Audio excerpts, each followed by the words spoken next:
Hello everyone, welcome to वर्चस मंत्रा।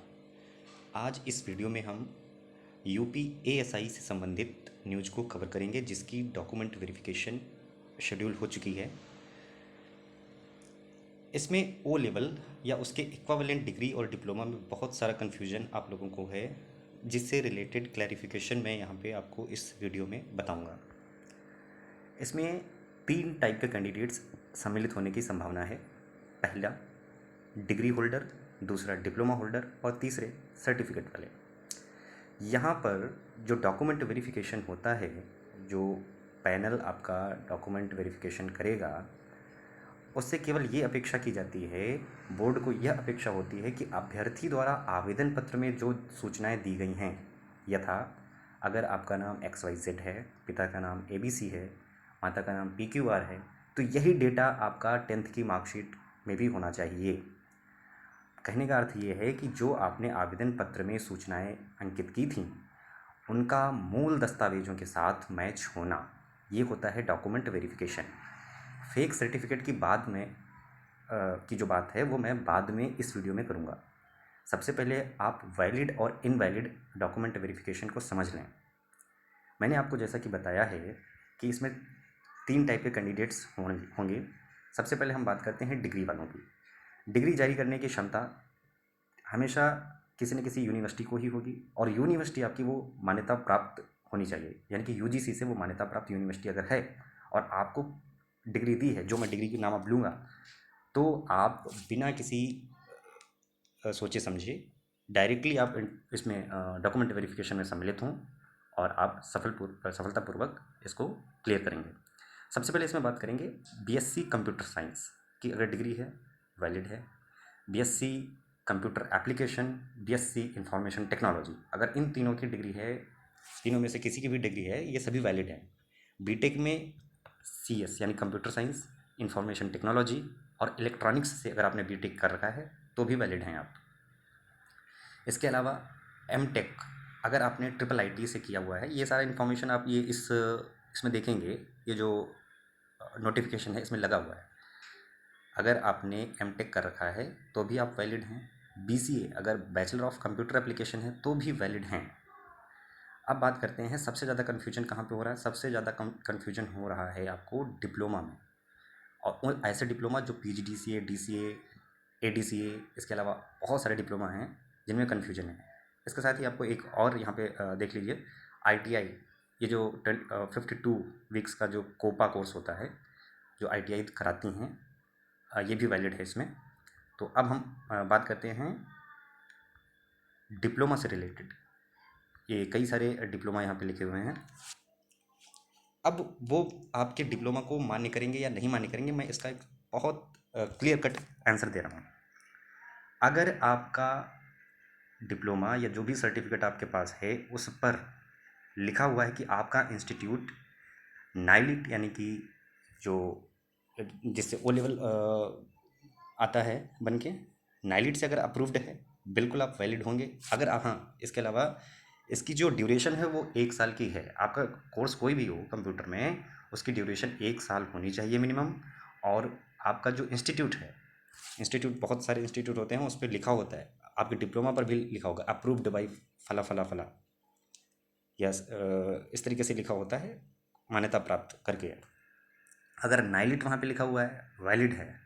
अगर AICTE ये लिखा हुआ है तो भी वैलिड है। मैं आपको AICTE का मतलब बता रहा हूँ क्या है। इसके लिए आपको 3 उदाहरण मैं दे रहा हूँ, बहुत अच्छी तरीके से आपको समझ में आएगा।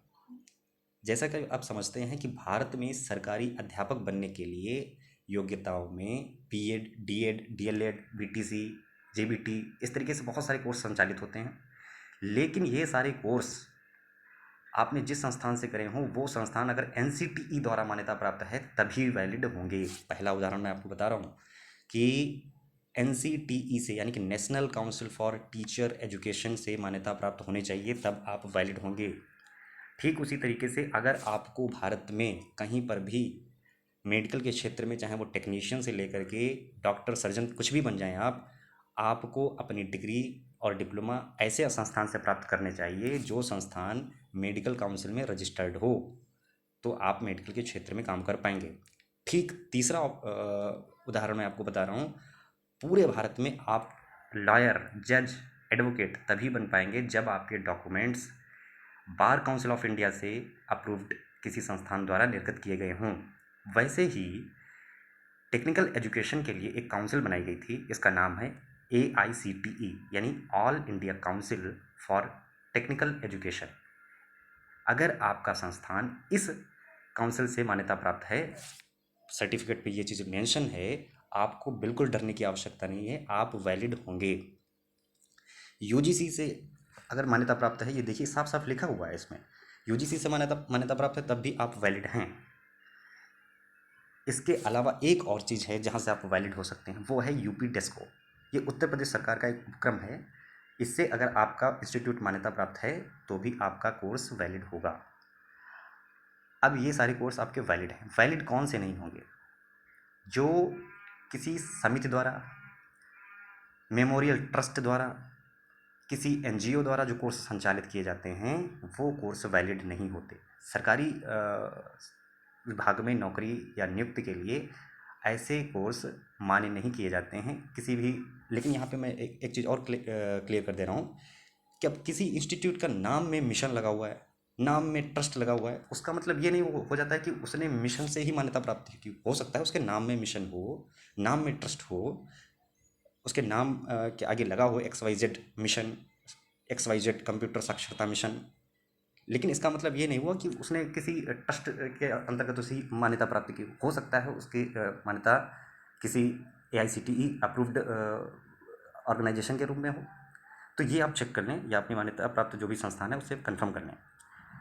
अगर आपके संस्थान पर ये लिखा हुआ है कि ये XYZ फला मेमोरियल स्मृति या इस तरीके से समिति वगैरह लिख देते हैं जो, या कोई भी एनजीओ ट्रस्ट के अंतर्गत वोकेशनल ट्रेनिंग सेंटर खोल लिया है उन्होंने और कंप्यूटर साक्षरता मिशन के वो बांटना शुरू कर दिया, तो इस तरीके के जो डॉक्यूमेंट्स होते हैं वो वैलिड नहीं होंगे।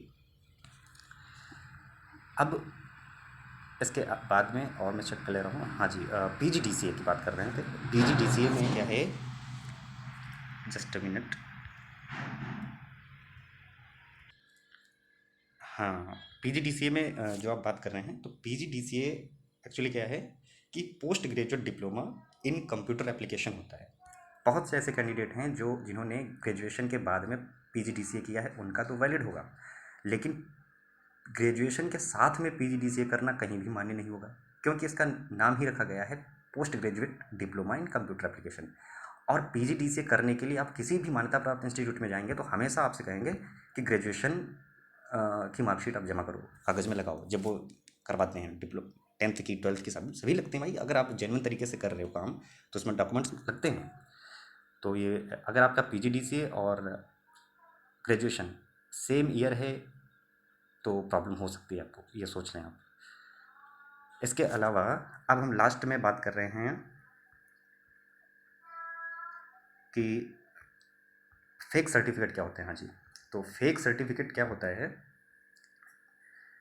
कि जब डॉक्यूमेंट वेरिफिकेशन होता है उस टाइम पर आप ओ लेवल भी अगर फर्जी बनवा करके जाते हैं, डॉक्यूमेंट वेरिफिकेशन कराते हैं, हो जाएगा, बहुत इजीली होता है। डॉक्यूमेंट वेरिफिकेशन में मुश्किल से आपको 10 मिनट या 5 मिनट का टाइम लगता है। वो आपके डॉक्यूमेंट्स जो होते हैं, जो आपके द्वारा दिया गया आवेदन पत्र है उसमें जो भी डिटेल्स हैं वो मैच करते हैं आपके मूल दस्तावेजों से।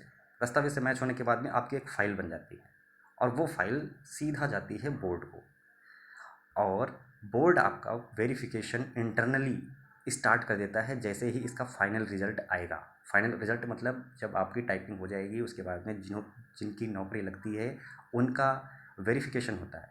अगर डॉक्यूमेंट वेरिफिकेशन में आप नहीं निकालेंगे, मोस्ट प्रोबेबली नहीं निकाले नहीं जाओगे, क्योंकि कई सारे लोग फर्जी सर्टिफिकेट के बदौलत नौकरी ले लेते हैं, लेकिन वो बाद में अंडर ट्रेनिंग होंगे, हो सकता है ट्रेनिंग के बाद में प्रोबेशन में हो, प्रोबेशन के बाद में सर्विस में भी आ जाए, किसी भी समय उनका डॉक्यूमेंट वेरिफिकेशन अगर वहाँ से रोका गया, यूनिवर्सिटी ने रोक दिया या उस ऑर्गेनाइजेशन ने रोक दिया, AICTE से जो मान्यता प्राप्त संस्थान है उन्होंने रोक दिया, फिर आपको प्रॉब्लम हो सकती है। प्रॉब्लम ही नहीं, आपको जेल भी जाना पड़ सकता है। साथ में आपके थाने में जो भी नियरेस्ट थाना होगा, जो आपका थाना लगता होगा, उसमें FIR होगी और पूरे जीवन आप फिर सरकारी नौकरी के लिए पात्र नहीं हो पाएंगे, क्योंकि उसमें साफ साफ स्पष्ट कर दिया जाएगा कि आपने कूटरचित दस्तावेजों के आधार पर सर्विस प्राप्त की थी। तो डॉक्यूमेंट वेरिफिकेशन जो अभी ये शेड्यूल है 19 तारीख से, इसमें आप पास हो जाओगे। इसमें अगर फेक सर्टिफिकेट लेकर के आप गए तो पास हो जाओगे, 100% आप पास हो जाओगे। आपकी वो जो भी फाइल होगी उसमें वो डॉक्यूमेंट्स लगा लेंगे। इनवैलिड और वैलिड के आधार पे आप निकाले जा सकते हो, लेकिन फेक सर्टिफिकेट के आधार पे नहीं निकाले जा सकते, क्योंकि उसका तुरंत वेरिफिकेशन नहीं हो सकता। ये कोई नोट थोड़ी है, आपकी जो डिग्री है वो कोई नोट थोड़ी है कि कागज़ के आधार पे आपने जस्टिफाई कर लिया कि भाई ये फेक है, ये ओरिजिनल नोट है। ऐसा नहीं है। इसका वेरिफिकेशन आपकी यूनिवर्सिटी के मेन डेटा से होता है। डेटा से अगर मैच हुआ तब तो ठीक है, डेटा से मैच नहीं हुआ आप फर्जी कहलाएंगे और आपके ऊपर फिर FIR होगी, जेल में रहेंगे आप। तो जो भी डॉक्यूमेंट फर्जी वाले हैं, जिन्होंने फेक तरीके से बनवाया है, सोच रहे हैं कि दलाल से बनवा लिया है और आगे चल के हमारे नौकरी मिल जाएगी, बिल्कुल ऐसा काम ना करें।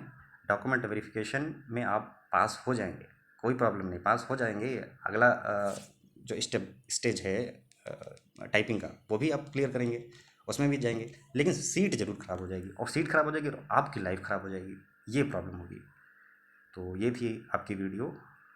इसमें अगर आपकी कोई भी क्वेरी है इससे रिलेटेड, हाँ क्वेरी जो भी कमेंट करने से पहले आप एक बार चेक कर लें कि आपका जो सर्टिफिकेट है उस पर जो जो मैंने नाम लिए हैं, नाइलिट अगर लिखा हुआ है, AICTE लिखा हुआ है, UGC लिखा हुआ है, इग्नू लिखा हुआ है, या फिर UP डेस्को लिखा हुआ है, इस तरीके का कोई भी संस्थान लिखा हुआ यहाँ से मान्यता प्राप्त है, तो आपका वैलिड है। तो फिर आपको पूछने की ज़रूरत ही नहीं, किसी से भी नहीं पूछना है आपको कि वैलिड है कि नहीं वैलिड है, वैलिड है कि नहीं वैलिड है, ये पूछना ही नहीं है। अगर इनके अलावा कुछ और लिखा है वहाँ पे, अब लिख दिया है उन्होंने कि फला फला फला ट्रस्ट एक्ट 1981, इस तरीके से कुछ ऐसे ट्रस्ट हैं जो एक्ट बने थे जो 1881 के हैं और आज भी वो चल रहे हैं। 1881 के ट्रस्ट जो होते थे वो वोकेशनल ट्रेनिंग के लिए बनाए गए थे। खासकर ये ट्रस्ट बनाए क्यों जाते हैं वो मैं आपको बता दे रहा हूँ। मान लीजिए हमारे क्षेत्र में कोई दिव्यांग बच्चे हैं, उनको उनके जीवन जो है उनका जीवन अच्छा बन सके, इसलिए वोकेशनल ट्रेनिंग कराई जाती है। सिलाई कढ़ाई कंप्यूटर साक्षरता, इसलिए उनको पावर्स दी जाती हैं कि आप ऐसा ऐसा करो। अब लेकिन उसका आधार ये नहीं है कि उन्होंने AICTE के गाइडलाइन के आधार पे उन्होंने जारी करना शुरू कर दिया। जारी कर सकते हैं, ADCA का सर्टिफिकेट जारी कर सकते हैं, लेकिन वो वैलिड नहीं रहेंगे। मेरा कहने का मतलब ये है। मुझे लगता है कि ये आपके डाउट्स सारे क्लियर हो गए होंगे, लेकिन फिर भी अगर कोई डाउट हो तो उसमें कमेंट बॉक्स में आप लिखें, टाइम मिलने पर हम बिल्कुल उसका रिप्लाई करेंगे। बहुत बहुत धन्यवाद आपका।